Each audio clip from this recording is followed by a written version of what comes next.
हजरत मूसा अलैहिस्सलाम को कोहे तौर पर गए हुए 30 दिन बीत चुके थे। इंतजार की घड़ियां तवील हो रही थीं। ऐसे में सामरी नामी एक जादूगर बनी इसराइल में जाहिर हुआ। सामरी की बात को लोग अहमियत देते थे। उसने एक खतरनाक चाल चली। ऐ बनी इसराइल, तुम ये बोझ क्यों उठाए फिरते हो? ये मिस्र वालों के जेवरात हैं, लाओ इन्हें मुझे हवाले करो। जेवरात जो कभी मिस्र के कप्तियों की अमानत थे, ये वो जेवरात थे। जब फिरौन कौम समय डूब गए तो ये जेवरात बनी इसराइल के पास आ गए, क्योंकि हलाकत के बाद वापसी की सूरत न रही। यही जेवरात आज एक नई और खौफनाक शक्ल इख्तियार करने वाले थे। सामरी ने बनी इसराइल से वो तमाम जेवरात जमा कर लिए। आए फिरते हो, ये मिस्र वालों के जेवरात हैं, लाओ इन्हें मुझे हवाले करो। सामरी चूंकि सोना ढाने का काम करता था, सिर्फ सोना नहीं पिघला रहा था, वो उनके ईमान को पिघला रहा था। सामरी ने वो देखा था जो किसी और ने नहीं देखा था, इसलिए उसने तमाम सोना चांदी ढालकर उससे एक बेजान पिछड़ा बनाया। फिर सामरी ने हजरत जिब्रील अलैहिस्सलाम के घोड़े के सम के नीचे से ली हुई खाक उस पिछड़े में डाली, तो इसके असर से वो गोश्त और खून में तब्दील हो गया और बकौल दीगर वो सोने ही का बछड़ा था और गाय की तरह डकारने लगा।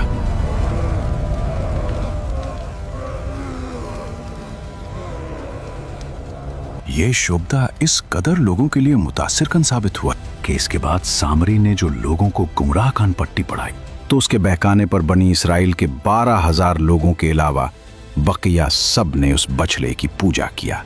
यही हमारा माबूद है, हमने निशान देख लिया है, अब हमें किसी और की जरूरत नहीं।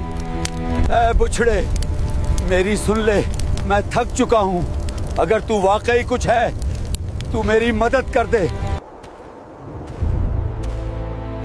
दूसरी तरफ हजरत मूसा अलैहिस्सलाम अपने रब की मुनाजात से मुशर्रफ होकर कोहे तूर से अपनी कौम की तरफ वापस पलटे। तो चूंकि अल्लाह ताला ने उन्हें खबर दे दी थी कि सामरी ने उनकी कौम को गुमराह कर दिया है, इसलिए आप अलैहिस्सलाम बहुत ज्यादा गम और गुस्से में भरे हुए थे। आपका गुस्सा सामरी और अपनी कौम के जाहिलों पर था जिन्होंने बछड़े की पूजा की, क्योंकि अल्लाह ताला ने हजरत मूसा अलैहिस्सलाम को पहले से बता दिया था कि उन्हें सामरी ने गुमराह किया है। हजरत मूसा अलैहिस्सलाम ने अपनी कौम से फरमाया, ऐ मेरी कौम, तुमने मेरे बाद कितना बुरा काम किया कि बछड़े को माबूद बना लिया। तुम लोगों ने जल्दबाजी की और हुक्म खुदावंदी आने का भी इंतजार नहीं किया जो मैं लेने गया। क्या मैं तुम्हारे पास हिदायत लेकर नहीं आया था? क्या तुमने सब्र न किया या तुमने जानबूझकर गुमराही को चुन लिया? इसके बाद हजरत मूसा अलैहिस्सलाम ने तौरात की तख्तियां जमीन पर डाल दी और अपने भाई के सर के बाल पकड़कर अपनी तरफ खींचने लगे, क्योंकि हजरत मूसा अलैहिस्सलाम ने कौम को हारून अलैहिस्सलाम के हवाले कर दिया था कोहे तौर पर जाने से पहले। तब हारून अलैहिस्सलाम ने मूसा अलैहिस्सलाम से कहा, ऐ मेरी माँ के बेटे, मैंने कौम को रोकने में कोई कमी नहीं की, मैंने उन्हें वाज़ो नसीहत भी की, लेकिन कौम ने मुझे कमजोर समझा। उन्होंने मेरी बात ना मानी और वो अपने फैसले पर कायम गए, और मेरे साथ ऐसा सलूक ना करो जिससे वो खुश हों।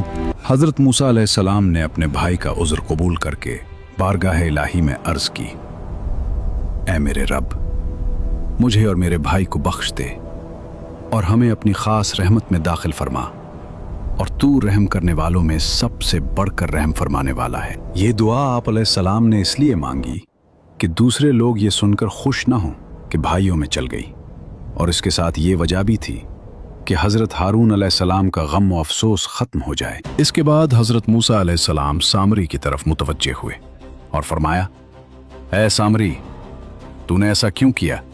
सामरी ने कहा, मैंने वो देखा जो बनी इसराइल के लोगों ने ना देखा। हजरत मूसा अलैहिस्सलाम ने फरमाया, तूने क्या देखा? उसने कहा, मैंने हजरत जिब्रील अलैहिस्सलाम को देखा और उन्हें पहचान लिया। वो घोड़े पर सवार थे।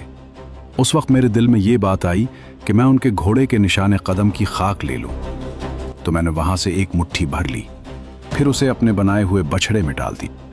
मेरे नफ्स ने मुझे यही अच्छा करके दिखाया, और ये फेल मैंने अपनी ही नफसानी ख्वाहिश की वजह से किया, कोई दूसरा उसका बाइस मुहर्रिक न था। चुनाचे सामरी का मुकम्मल बाइकआउट कर दिया गया और लोगों पर उसके साथ मुलाकात, बातचीत, खरीद फरोख्त हराम कर दी गई, और अगर इत्तेफाकन कोई उससे छू जाता तो वो और छूने वाला दोनों शदीद बुखार में मुब्तला हो जाते। वो जंगल में यही शोर मचाता फिरता था कि कोई मुझे न छुए, और वो वहशियों और दरिंदों में जिंदगी के दिन इंतहाई तलखी और वहशत में गुजारता रहा। इसके बाद हजरत मूसा अलैहिस्सलाम को हुक्म हुआ कि गाय की पूजा करने वालों को माफी दिलवाने के लिए 70 आदमी साथ लेकर कोहे तौर पर हाजिर हों। चुनाचे हजरत मूसा अलैहिस्सलाम ने हर गिरोह से 6 अफराद मुंतखब कर लिए। ये 70 अफराद उन लोगों में से थे जिन्होंने बछड़े की पूजा न की थी। हजरत मूसा अलैहिस्सलाम ने उन्हें रोज़ा रखने, बदन और कपड़े पाक करने का हुक्म दिया। फिर उनके साथ तूर सीना की तरफ निकले। जब पहाड़ के करीब पहुंचे तो उन्हें एक बादल ने ढांप लिया। हजरत मूसा अलैहिस्सलाम उनके साथ उसमें दाखिल हो गए और सब ने सजदा किया। फिर कौम ने अल्लाह ताला का कलाम सुना जो उसने हजरत मूसा अलैहिस्सलाम से फरमाया कि ये करो और ये ना करो।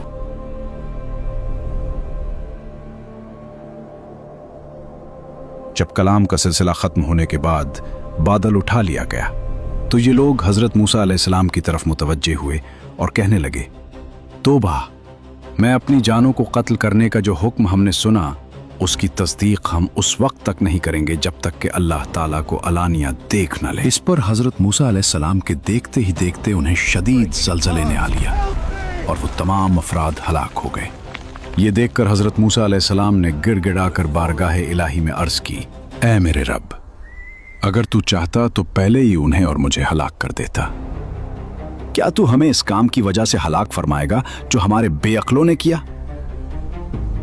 ये तो नहीं है, मगर तेरी तरफ से आजमाना तो उसके जरिए जिसे चाहता है गुमराह करता है और जिसे चाहता है हिदायत देता है। तो हमारा मौला है, तो हमें बख्श दे और हम पर रहम फरमा, और तू सबसे बेहतर बख्शने वाला है। अल्लाह ताला ने इरशाद फरमाया, मैं जिसे चाहता हूं अपना अजाब पहुंचाता हूं और मेरी रहमत हर चीज को घेरे हुए है। तो आन करीब मैं अपनी रहमत उनके लिए लिख दूंगा। इस दुआ के बाद अल्लाह ताला ने उन मर्दों को जिंदा फरमा दिया और ये वापस बनी इसराइल के पास लौट आए। ये वाक़या भी नबी अलैहिस्सलाम के सिफारिश करने की एक मिसाल है और नबी की शफात हक़ को साबित है। इससे दुनिया और दीन की आफतें मिल जाती हैं। हज़रत मूसा अलैहिस्सलाम ने उन सब की सिफारिश फरमाई जो उनके काम आई। अगर आपको ये वीडियो पसंद आई हो और आप चाहते हैं कि ऐसी ही मज़ीद इस्लामी और तारीख़ी कहानियाँ बने तो बराह करम हमारा साथ दें। आपका छोटा सा ताउन भी अगली वीडियो बनाने में हमारी मदद करेगा। QR कोड स्क्रीन पर मौजूद है। दिल से सपोर्ट करें ताकि ये सिलसिला जारी रह सके। अल्लाह आपको जज़ाए खैर अता फरमाए।